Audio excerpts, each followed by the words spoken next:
Okay, welcome to the A1 podcast. I have special guest acting City Prosecutor Dwight Nadamoto. How's it going, Mr. Nadamoto? It's going good. Very good. This podcast is a special to talk about the COVID-19 virus and its effects on the judiciary. My first question for you is super controversial: the emergency release of inmates from in custody. Hawaii has about 800 or so that have been released. Through this process, what in your opinion has been some of the things that have been done well, and what were the things that you'd like to point out that were not done well when it comes to the emergency releases? What has been done well is prisoners have been released. I believe close to or about 500 have been released.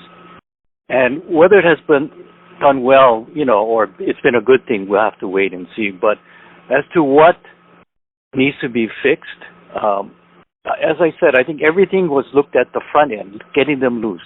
Nothing was looked at as to making sure the public is safe once they're loose, make sure that that they can come back in time to finish their sentence.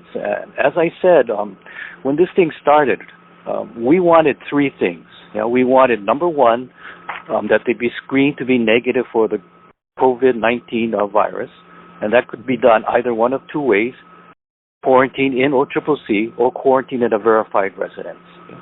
The second thing we wanted was a verified residence, someplace they could go, someplace where they would not have to sleep on the streets or in fact violate the governor's proclamation, someplace they would have food and be welcome. And the third thing we wanted was that they be given a time certain to return to finish their sentence. And the number two one, the verified residence, is very important because, they have a place to stay. They're not going to have to steal. They're not going to have to rob. They're not going to have to trespass in order to stay alive. And number two, also, when they have to go back to their finish off their sentence, we can be relatively assured, if their sponsor, was on the up and up, that they don't have the virus coming back, that they weren't out wandering around the streets, that they had a place to go. So when they come back, they're free of the virus. I mean, it would be very ironic if they picked up the virus while wandering around the streets, and they are the ones who brought it back into the prison. Yeah, and I think that's very important that you point that out. As of today, it's Thursday the 14th, May 14th, there are 0 actual confirmed cases within custody. And it's important to make sure that it continues to be that way. And that actually leads to my next question. Given that there aren't any positive tests in custody just yet, do you think the emergency releases have been justified? No. But I guess time will tell later on. Because, they've been released, and and there's been nothing in the prison. So I would say just looking at it like that, it has been justified. And number two is that there's COVID outside, so, we don't know if they picked it out outside since they have no verified residence. Yeah, testing is going to be super important moving forward, because you don't want people who recently got released from, a COVID-free zone to be out in the world and then maybe catch it because they don't have shelter, and then maybe get rearrested and then go right back in and infect the rest of the facility. Do we have any numbers? I know it's early, but do we have any numbers on the amount of people that have been released and then rearrested? See, that's another thing. Number three, whether it's been worthwhile or whatever, that's another thing that has to wait because, if everybody who released didn't commit any more crimes, came back and finished out their sentence, that's fine. But we know that's not true, because there have been people released who have recommitted crimes. So that's one reason why, I should say, have been arrested for other crimes. So based upon that, no COVID inside the prison, I would say, it wasn't warranted. And yes, there are, we don't really know how many people have violated. We have maybe filed maybe close to 40 motions to revoke the release, but that's only the motions we filed. I mean, in other instances, the judge could have just issued a bench warrant. So there's probably more out there. Yeah, that's going to be really important to focus on, because you want to make sure that, just so that we could learn, just in case there's another unforeseen event and you have to have a release of some sort, there's a huge learning opportunity to make sure that, you know, whatever was done and could have been improved upon, the next time something crazy like this happens, because there's always something, right? We can go ahead and, as the public, be safe, and the judiciary can go ahead and release people in a, you know, a modified, better fashion. Yes, and as I said, you know, a week ago, government agencies have contacted me about providing services to those inmates who were released, and you know, we cannot communicate with those inmates, and it's, as I said, interesting that this is called an emergency humanitarian release when they're just being released. Nothing is given or thought about as to where they're going to stay, what they're going to eat. They weren't given, you know, go contact this shelter, et cetera, et cetera. So, in effect, you know, it's kind of like they're set up to fail. I mean, when you don't take care of everything, this is what's going to happen. I mean, if you give them a place to shelter, at least we know that they're not, you know, hopefully not violating the governor's stay-at-home order. But when you release them to wherever they are, I mean, who knows what they're going to do, and who knows what virus they may or not be picking up.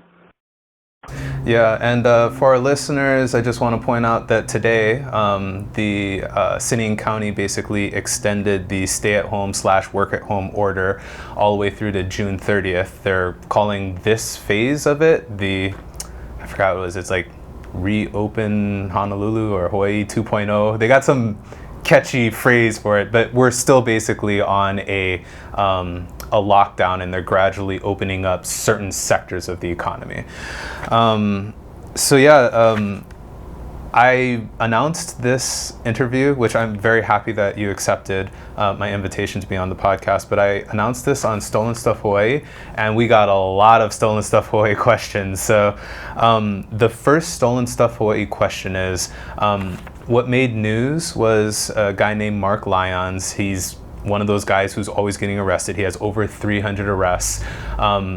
Particular to COVID-19, he got on a bus, didn't want to wear the protective face mask, used his crutches to like assault the poor bus driver, hit him in the face, and then bang the door as he got out.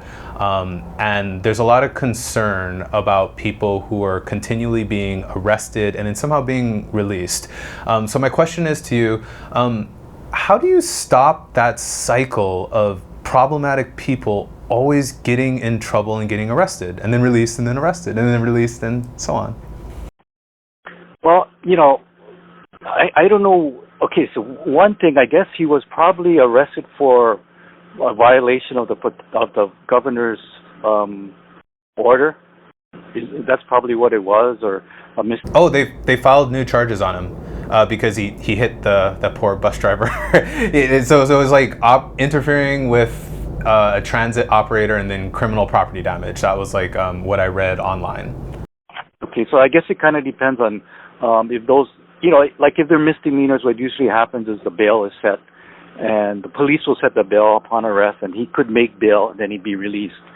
I guess that would be the problem. And if it's like a felony, I'm not quite sure what that charge is, then we would have to go to, you know, information and complaint, because there's no grand jury now, or would have to go to what is called preliminary hearing. And so I would think that the charge was not a felony, or you know, because of this COVID thing, you know, we're you know, trying not to, the courts or the prisons are not wanting to get a lot of people. But in this case, if he's deemed a danger, I would say, yeah, you know, we'll arrest him and we'll charge him. But then bail will be set, as you know, and we'll probably get another one of these hearings. And, you know, we filed close to 500 motions, you know, objecting to these releases. And, you know, we lose just about every one. Wow. Yeah, crazy. There definitely needs to be like an intermediary, people who are charged with, upon release, getting like inmates or newly released inmates like dialed in with like maybe IHS, maybe making sure that they could get fast tracked for like food stamps, just really basic stuff. But that seems to be kind of like a blind spot in the system. Do you know of any like services that maybe the public defender added on top of, or maybe they do themselves to make sure that people get more dialed in and, you know? They can contact the shelters, IHS. I mean, you know that. But that's not their concern. Their concern is just getting them out. They're not concerned about where they're going to go. Mm-hmm. I mean, apparently.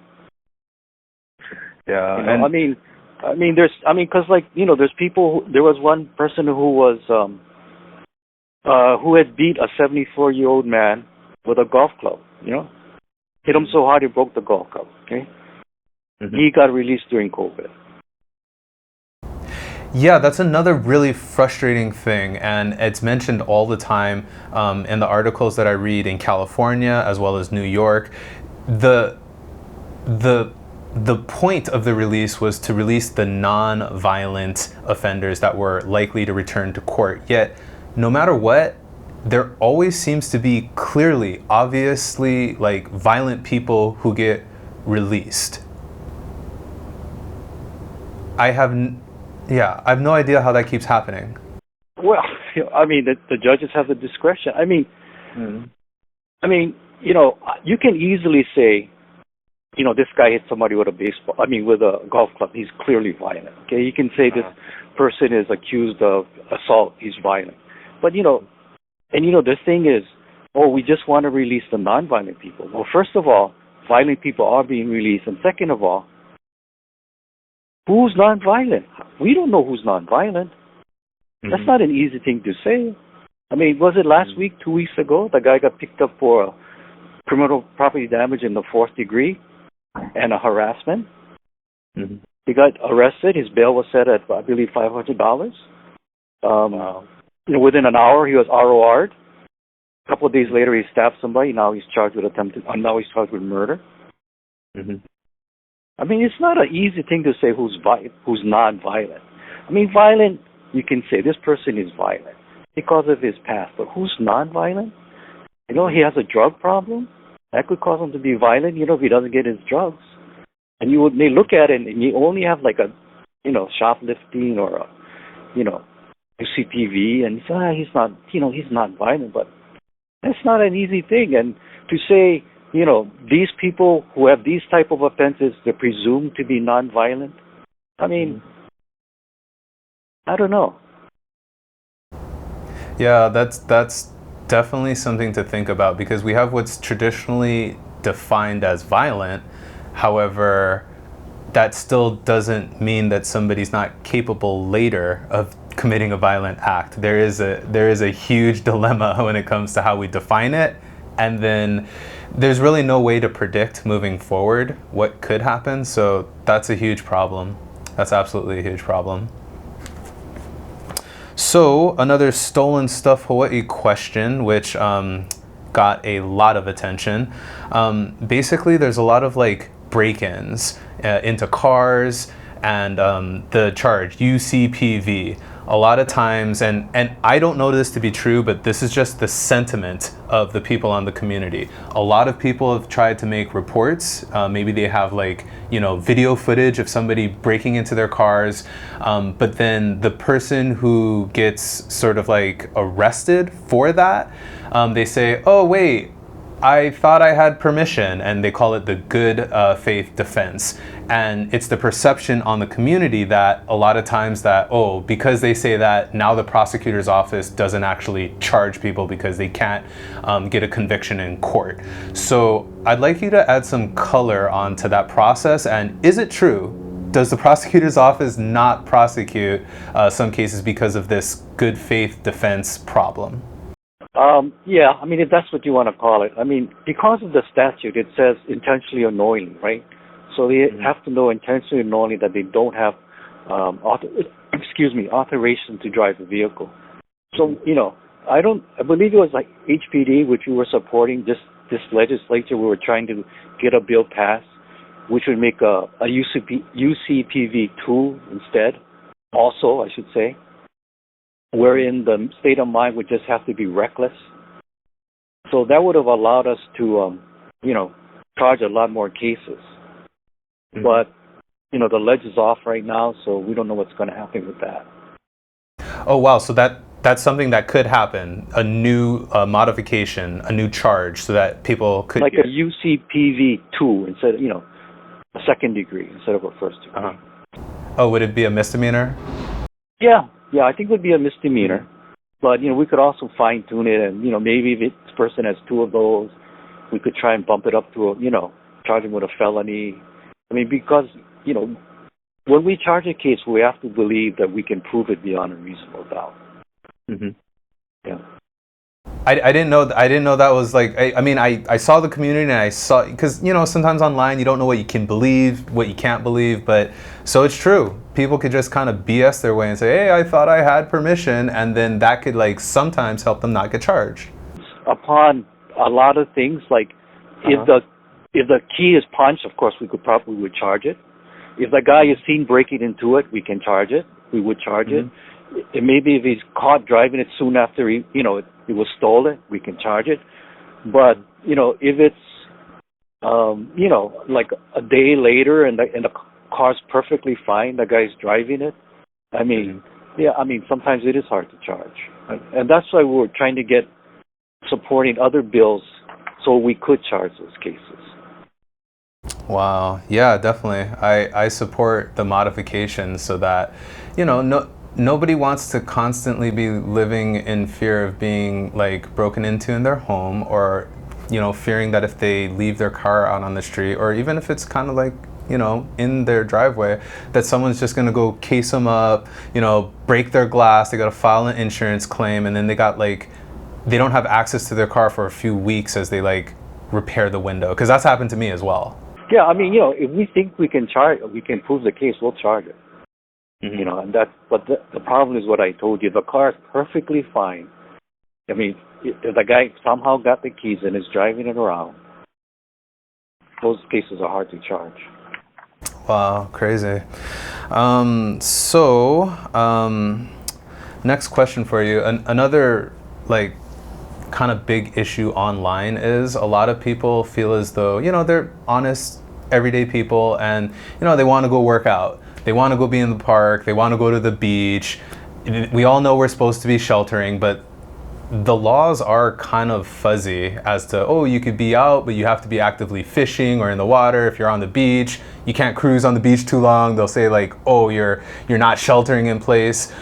And then there's that being contrasted with the release of inmates. You know what I mean? So for people online, they see, wait a minute, I'm a law-abiding citizen, and now I'm having to deal with possible arrest or citation, and then we have people being released who were arrested, who are pending trial, or were convicted, or were convicted. So because of what has happened lately, you see a lot of videos with people being really argumentative, and there's kind of protests, there's civil unrest.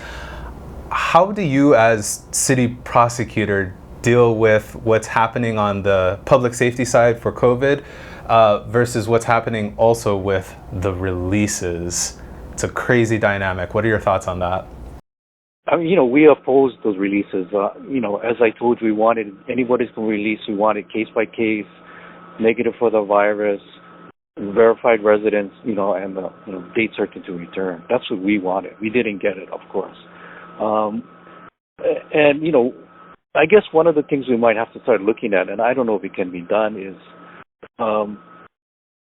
letting the police know who was let loose due to COVID. So if they happen to cite them for a not sheltering thing, that we can move to set aside their release. Yeah. As to the citizens, the governor's proclamation is what it is. If they're exercising, if they're walking, they should be fine. Okay, so Last question for you. This was a COVID-19 special, but I did want to kind of lead into just the general election because we have a varied field. Some would say we have an activist candidate, we have a public defender candidate, we have two highly competent private attorneys running, and we have another criminal defense attorney. With so many different options, what differentiates you, and why should people vote for you for city prosecutor? Well, that's all I've been, 30 years I've been a prosecutor. I've done all kinds of cases. I've done white-collar cases. I've done murder cases, police corruption, organized crime. I've done trials, and I've done, I appeared before the Supreme Court, white Supreme Court, argued cases. I'm not a defense attorney who wants to become a prosecutor. I'm not somebody who has supported laws which have made violent repeat drug offenders eligible for probation. I have always been for and thought of put first public safety. I've done that for over 30 years, and I don't think anybody else can say that. Very good. Thank you very much for participating in the podcast. Stay safe, and if people want to find out more about your campaign, where could they go? Nadamoto for prosecutor.com. There we go. Okay. Thank you very much. You're welcome. All right, cool.